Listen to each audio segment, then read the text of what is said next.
and then they have to make a judgment as to whether they want to take the shelf space that's open with their own products or whether they want to move into a brand and formulate that brand. And we'll do our best to get what value we can out of those. What's the chance of the 18,500 workers?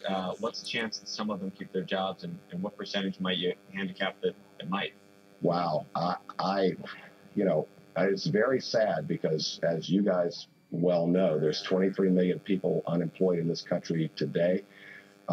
There's a multiple of that are underemployed. I would hope that every worker would find a job. I don't want anybody to be out of work. People have said, hey, you're threatening with a liquidation. And I've said all along, this is a consequence. It's not a threat. This is a consequence of the strike.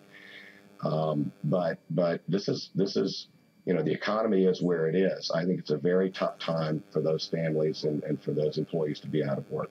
Greg, were there representatives of the Teamsters unions and some of the other unions on that call this morning?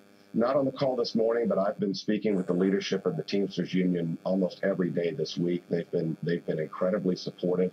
The Teamsters would normally honor any picket line at any company. That's their history.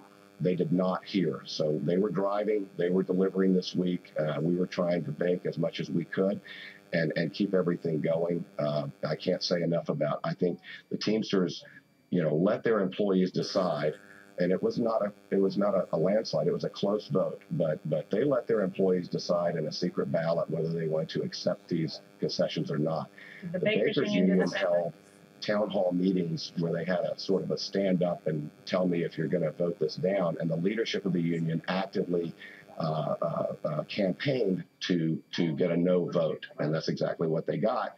The judge in our case approved imposing this on the bakers because he understood that this was our only shot at reorganization. Our lenders would support it if we could get these concessions across the board. The bakers chose to strike.